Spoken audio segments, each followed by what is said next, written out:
Papa. C'est la télévision, Baka Télévision, pas tu les journalistes. Est-ce que c'est la famille oui, pratiquement. Est-ce qu'on peut entrer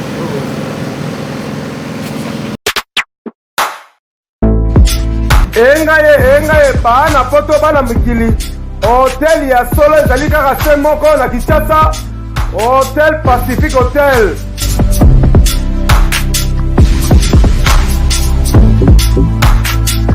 ezali na balabala ya kitoko Kabamba Wangata, précisément na avenue Luvungi numéro 146 na commune ya Kisasa.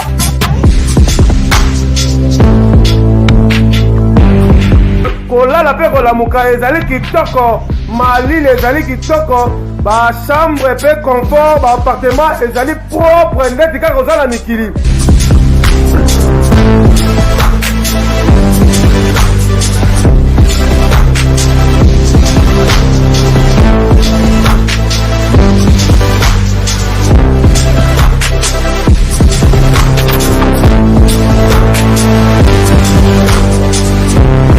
Kuna kolia cuisine africaine, cuisine européenne.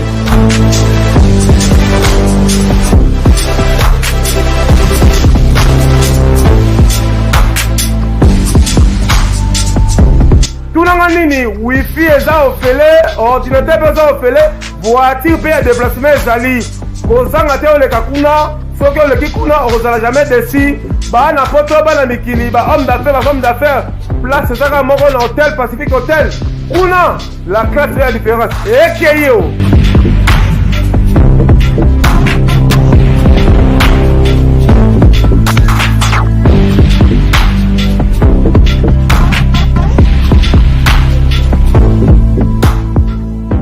Mbote na bandeko balandi émission Baka Télévision, boye bozali belé bozo kolanda biso na etando ike, boye ba eta ya mboka.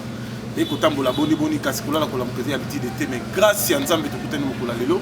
Poto meka okundula solo peut-être esika ebombami kasi mokile ningani na mboka ngile pe na mboka Kisasa kolala kolamuka ya biti de te, mais tokike mote peli na famille Zolatine kasi tellement émission ezali visibilité ya mokonzi Ekolo Félix en fait c'est que tu le chef de l'État pour quand même parler de ça des droits et de ça nous na muto azali na ba droit na il faut ba droit na ezonga sike ezali kasi yango biso to kitaki pour que to ya awa toyeba solo yango oyo ningisi mokili ezali nini mais kasi liboso na ngai tolina mwana mboka maître avocat okina ya baro nini akosembola biso mwa moke likambo etali famille Zolatine mais na kati nango basuki esa na biso yali okoyeba yango à travers cette émission. Merci na sponsor na biso Hôtel Pacifique Hotel ya boss de boss Tafiti Bukasa place moko ya malamu kitoko. Merci beaucoup na directeur Wakabonga, bon voyage à la mission en New York. Merci beaucoup na mon mboka Daniela Kamonia yepe na Rabiso. Et merci na maman la biso Yansini Nyenda motema ya Alex Mini na Londres. Alors mon mboka maître avocat Mbot. Au point de la émission d'Ali, mission mon côté Ekolo, d'Ali visiter ya mboka, aux Ali maître ya Baron.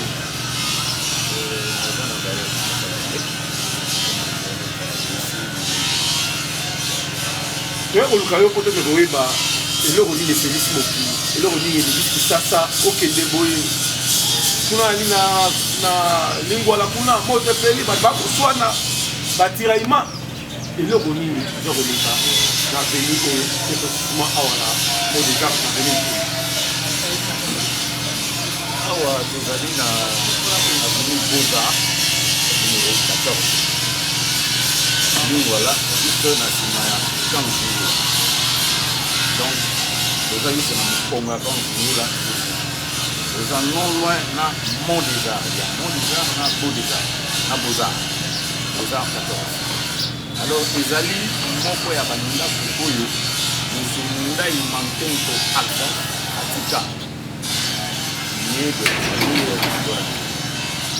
Alors, Atika Mapam Nibale. Moko eza na kinga 14 militaire na ko eza 14 ans. Alors depuis à 3 eza na l'équipe ya moi na bali ya l'équipe parce que il y a bien oyo depuis 25 ans depuis loi ya Daïma Bento Alphonse. Alors il se fait que veuve à Tikala na banamine pendant 25 ans, bango batia bato na bandako oyo bapercevaka baloyer. Na ba calcul na sali esi eleki na ba $500,000. Alors na totalité wana partage zo salema boy. Plus de $500,000 wana na poche ya ye tata mwasi na mobali na ye. $0 na poche ya ye veuve na bana. Et l'aîné ya bana ayaki pour que enfin bavandi libanda ya mboka avandi zongi awa pour que ba ko récupérer ba bien na bango nde to sungaki bango pour que ba récupérer ba bien et c'est la mission qui a été exécutée et bien réussie. Et ça là qui na aneni ni pe na mwani parce que vous allez banca télévision les allez émission ba na rango mingi makasi expliquer biso za na mwani. Bon le monsieur a couffé depuis 93. Mais c'est depuis pratiquement avril nde ba procédure et bandaki on a récupéré ba mapango oyo. Alors tata mwasi ya luka ki ya sala oyo ya linga ki ya sala contre le liquidateur comme on a Mundai Nzolantima Magloire qui est le fils aîné ya défunt. Aye kozwa ba jugement nyonso en tant que liquidateur. Mais le jugement liquidateur depuis 2016, il est censé administrer bien nos semi-balais. Mais tata moi c'est l'ingité. La téléméla qui est, la fundi makamba lokuta. Alors on était en principe deux cabinets, on est deux cabinets en principe. Moutouabanda qui est maître Cyril Moubiala, que je félicite aussi en passant parce qu'il a réussi qu'au jugement en condamnation contre le liquidateur, dans opposition et en appel. Ngai na se concentra qui na ko récupérer loko oyo pango oyo. Donc c'est depuis le mois d'avril que les procédures ont commencé et ça fait seulement 6 ou 5 mois ngai na ko kota na dossier yango et ngai concentration ngai ezala qui spécialement sur banda. Na la pesa ki procuration. Yé moko liquidateur monsieur Munda Inzolanti Mamagloire. Il était présent lorsque Tobandi traité dossier et je cherchais à comprendre mais tata moi c'est comme un ndengini na zozo baloyer ngo ndengini est-ce qu'azana ba mikanda est-ce qu'il y a pas ça na procuration non mais azana de l'autre côté. Alors c'était impensable nous tous en procuration aux en documentaire mais au percevoir kabaloyer pendant 25 ans veuve ata $1 à zwakate penyon soyo na mobile na yo bozolière. Donc c'était vraiment impensable, alors il fallait passer à la vitesse supérieure pour récupérer ma pangangope et zongananzela au mobeko ilingi, c'est-à-dire que héritier nyonso première deuxième catégorie ba nyonso ba se retrouver na ba droit na bango. Ça c'est situation directe. Bon, situation directe on est à la cana pénale. Mais yé tata moi sitanga yoki que ma gloire za awa. Il fallait qu'on neutralise ma gloire. Bangone ba sali ma gloire citation directe. Donc moi na ya mouwei qui est censé être collé loco, yende bafundi. Que soi-disant, sali ba mikanda a faux, acte de décès à faux. Mais écoutez, papa nanga ya kufi, ya solo, bozolo banange que na sali ba mikanda a lokuta, et fin de fin. Et mati. Et na niveau de cassation, bah y a confirmé ma gloire qui est assez innocent. Et la cour de cassation a fait un classement définitif. Il y a qu'à innocenter. On va en arriver. Il y a qu'à innocenter ma gloire. Voilà. Bandeko boko la pébiso na etandoike na baka télévision. Boyebi ete soki mutu azali en vie, azali kolondako, azali na bengango certificat d'enregistrement. Torotu na mwana mboka. Est-ce que papa abiso moyi tout ça, est-ce que le pango ezalaki na certificat d'enregistrement ou bien ezalaki kaka tikaki fiche parcellaire ou bien tikaki kaka testament ou bien ndengeni tout ça parce que vous allez baka télévision to me kapé to ebali solango na kati ya entretien nango. Est-ce que papa tikaki testament, est-ce que papa tikaki certificat d'enregistrement bien fiche aux représentants isola sakenda connaissait. Papa tikaki testamenté, mais le pango na kombo ya ye papa bien enregistré mama pango nyonso mibale na ya lingwala na ya UPEN o ya lingwala awa certificat d'enregistrement yango nazana ngo na maboko numéro cadastral nango cameraman salam salam numéro cadastral nango eza 28 18 wana numéro cadastral ya lupango oyo place itozali Beaux-Arts numéro 14. Donc un certificat d'enregistrement qui date de 1984. Mundai Mantento, mais na minute oyo, bana kolandana na jugement, il y a liquidateur, la procédure il s'est magité pas conservateur, le pango et kokai su kotika na kombo ya muto ya kufate et kei na kombo ya yeve vena bana. Et c'est comme ça que le premier nom, ils ont apparaîtra, ils ont dit la femme du défunt, et puis Kombo ya Banapé et Landi Nakati. Donc, un document en bonne et due forme. Oh, il y a eu PNP, ils ont numéro cadastral 478 sur Inga 14, oh, il y a une sali mutation, des ans na Kombo, il y a eu Mundai Mantento. Donc, tous les deux parcelles, ils ont couvert dans le certificat d'enregistrement. Bokomi na niveau bazouzi, est-ce que maman oyo bandako percevoir bambongo ya locateur, est-ce qu'elle est présente devant bazouzi? Oui, azoya aza présente, puis la procédure ils ont continué d'ailleurs. Na nous silité. Alors eloko est compliqué bango moi mouké ils a le fait que la procédure n'est silité mais ils en a maillé l'épée à kosala la musala. Oh ils a que procédure n'est silité mais le pango ils a déjà sous contrôle. Ne loko est compliqué si quoi adversaire. Pour mon avocat na avocat pe azana façon na ya kosala la musala, kosala li maele na yo. Alors c'est comme ça que qui moto epeli, c'est parce que tout ça qu'on continue ko progresser na ba procédure, mais le pango déjà sous contrôle, il égard pe ba mikana ndenge zali. Parce que le pango qui n'a pas percevoir ce que mbongo na minute à part neboza na bazouzi kuna tout ça, sur maman ou bien sur l'enfant de Zolantima à percevoir mbongo ba locataire. Ça fait pratiquement 3 mois, si je ne me trompe. Ndé sikoyo, yé Mundai Magloire, en tant que liquidateur, a bandi siko ko percevoir loyer en bonne et due forme. Donc comme la question sur la makasi. Mais na simananga tozo komona na kata lupango awa to moni ndako batongi kitoko. Ils ont déjà la fondation et comme les gens na lecteur bazongi ba matia déjà. Ils allaient sur les enfants batongi à papa ou bien ils avaient bandeko yaye. Wana eza moi désordre oyo ye tata mwasi ayaki kosala na mobali na ye bamikanda misusu naza na ngwawa te ye tata mwasi asali acte de vente atekeli mobali na ye.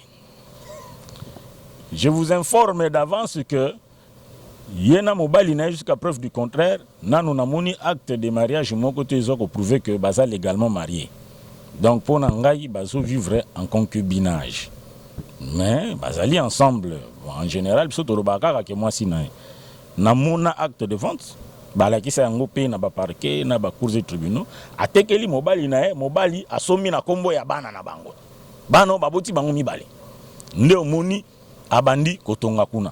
Mais malheureusement pour eux, kuna na cadastre lupango eza toujours na kombo ya ye Moui na mutation et salima na kombo ya veuve na bana. Alors abandi ko tonga abandi ko mi morceler na ndenge na yemoko azana document atamoko te kaka moi acte de vente ba sel entre na moi sinae, chose impensable. Commune évité cadastre évité Mutu moko te yebi hôtel de ville ba yebi bangote. Qui va rembourser ba dépenses au basal? Vous savez, lorsque yo koti na ndako ya moto na lopango ya moto ozana droit kokota kuna te obandi ko sala o ya yo désordre o eza désordre parce que veuve yebite bana ba yebite o baza héritier à première catégorie ezali désordre. Alors tant yo ko sala désordre na yo eza mbongo na yo ki imai donc okipe ko senga tribunal aya kubuka yango. Parce que dans Mobeko, ils ont un constructeur de bonne foi et un constructeur de mauvaise foi. Lorsque vous êtes un constructeur de mauvaise foi, l'autorité peut décider de détruire. Et même lorsqu'on détruit, on détruit, on a des frères, on a des ordres. Ouais. Donc c'est ça. Alors, tout le monde qui est dans la pébiso, va retenir ni avant que tu aies la question où il y a les réseaux sociaux, tout ça. On va retenir de quoi en fait?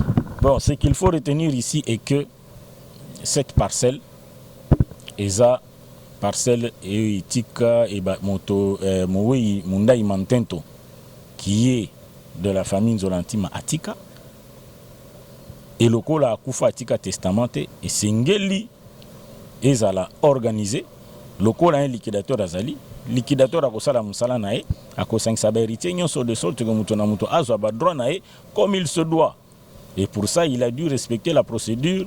Et toutes les procédures ont été respectées jusqu'au moment où Bamapang Nyon Somi Balé les a récupérés na minute. Bandeko ba hôtel la pébiso, tout le monde na réseaux sociaux, mon amboka azali client Denis. Nani Denis. Denis Moulamba. Moulamba azali client yo. Te azali client nanga ite. Azali client yo te. Mais sikoyo na ba réseaux sociaux tout le monde ba republier que alors la trafic d'influence na kombo ya président Fachi qui a escroqué ndaku ya bato. To moni adresse te, to moni kaka photo na ye na nini na ba phrase ba komi ki a escroqué ndaku mais adresse ba pesité. Pona yo est-ce que Wadeni Moulamba zali famille ya Nzolantima selon vous? Aza famille Nzolantima te. Je l'ai connu, je sais que Aza Kolo Lupango, Yebi plus ou moins, mais Koluka Ko Salir, moi ça m'a surpris. Ça m'a vraiment surpris pour Moutao Salam Salé Zangaï. Kulutu Jean-Denis Moulamba, assis à côté en contact, Nangaï Poa, Yoka qui est Nungu, ah, c'est renseigné, mettre c'est quoi là-bas. Voilà, il y a ça. Est-ce que Ndeko Oyo ba contacta Kingaï ba Kolo Loko, est-ce que réellement ils ont raison, ils ont leurs documents. Il me pose la question, l'adversaire a quoi? Je dis l'adversaire n'a rien. Azata n'a papier hygiénique na lupango te. Azane le côté, c'est un gangster. Alors, l'adversaire on a bazan un comportement moko ya banditisme. Donc ceux qui ba yoki kaka ta ba mona ki yoka nangai. Nazo sala musala o elongi no kaka soki ba moni yango ba koluka ba sala par tous les moyens bazo kombo na yo ba salir yo et c'est ce qu'ils ont fait. Or s'il y avait quelqu'un qu'il fallait salir ezanga ya avocat na sala musala mais comme il nga ke ça l'impact était parce que c'est mon travail ba préférer ba lukaba salir monsieur Jean-Denis qui au contraire monsieur Jean-Denis a yende ko sunga que justice soit faite au profit des veuves et des orphelins. Vous voyez? Donc monsieur Jean-Denis a appuyé le côté où ils ont raison. Et voilà quelqu'un où ils ont réellement que Makambo est en Bolananzela. Bandeko Balandi biso, vous comprenez les Kambo nyoso tout ça na banca télévision. Boki monsieur l'avocat ninga l'acti biso 1. Certificat d'enregistrement ya Lingwala, mais mappé à Ipen. Bolani bino moko nyoso o le bami na banca télévision. Les propos tennis à langage que l'hôtel, non les diffuseurs. Parce que Bandeko ba ko tala pe biso na mboka ingele tout ça. Moi na mboka Denis Moulamba tout le monde va publier qui na internet bolandi papa avocat nenga pesi biso na lumière nyonso que Azali na ye innocent, il n'est pas de la famille Nzolantima ayebani ndeka na famille oyo nzolantima oyo bazalaki ba propriétaire ya ndako. Ça n'a rien à voir avec ma publication sur les réseaux sociaux. Et vous allez malamu mingi ya kuchara moi kombo ya président Fatima Pembe Pascal Zali moninga na biso tazali chef de l'état de la République ou azo ko bundela état de droit.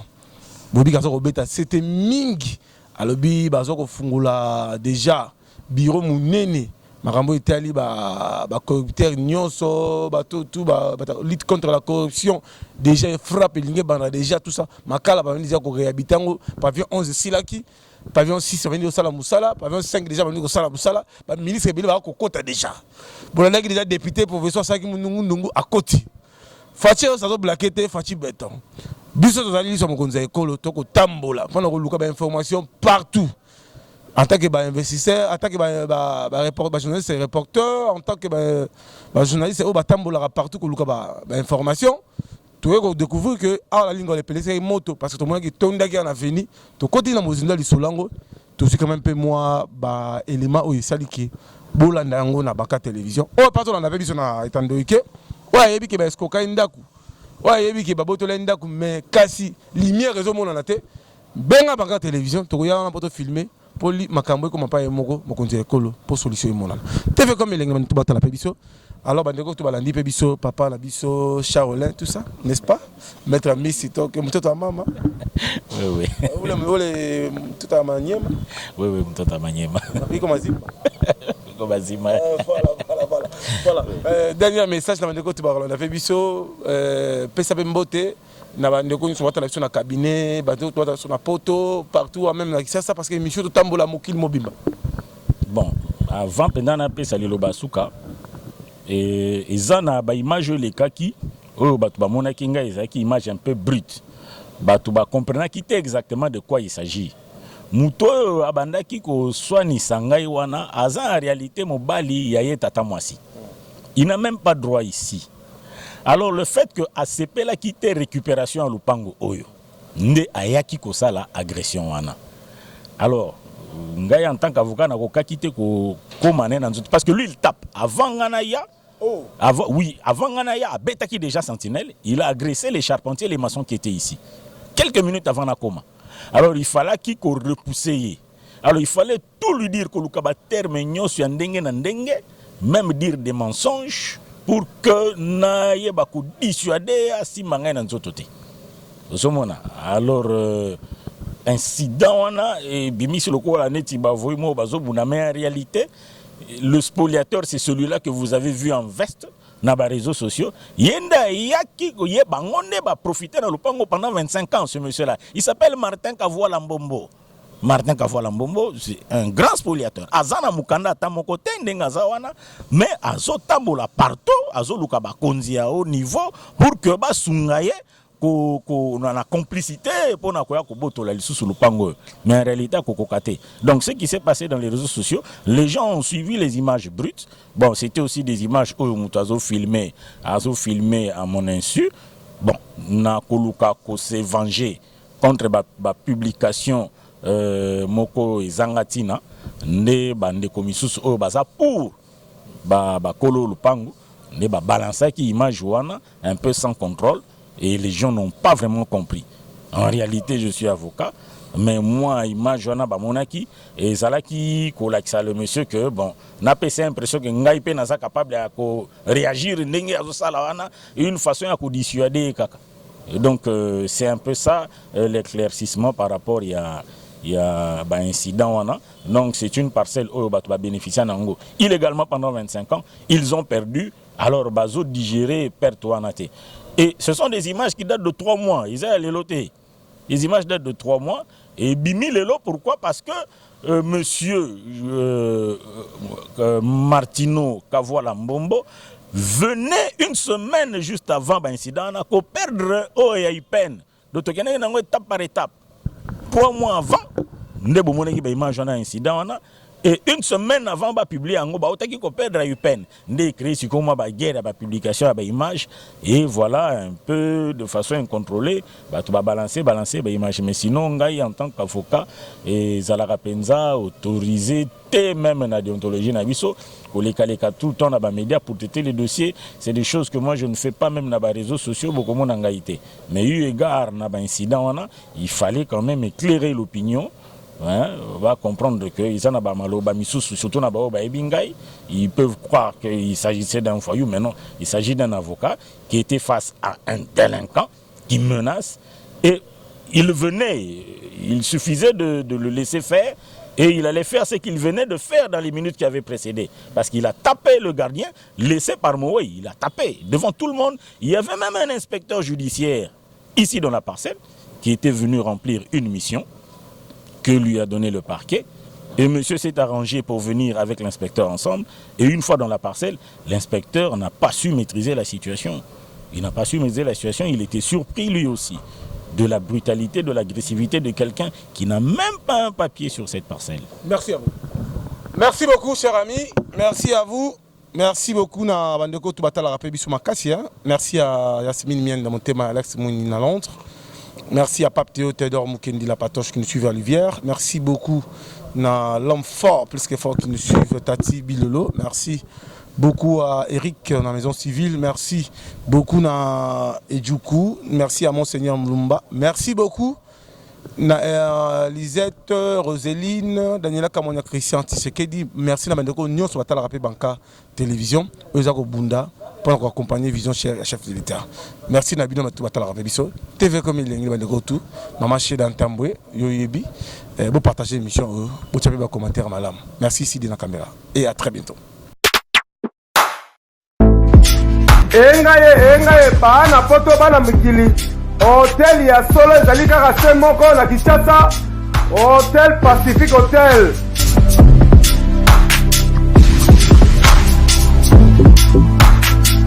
Ezali na balabala ya Kitoko Kabamba Wangata, précisément na avenue Luvungi numéro 146 na commune ya Kinshasa.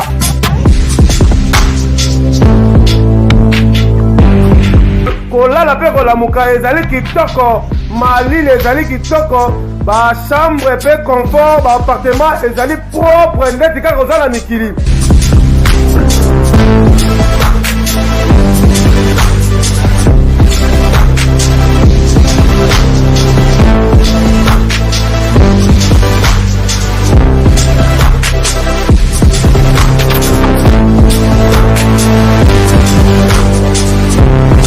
Kuna kolia cuisine africaine, cuisine européenne.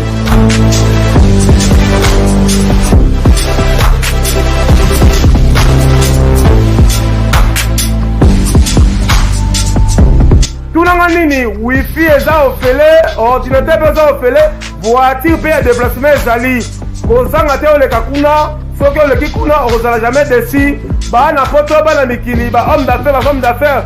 Place ezaka moko na Hôtel Pacific Hotel. Una, la classe est la différence. Et qui est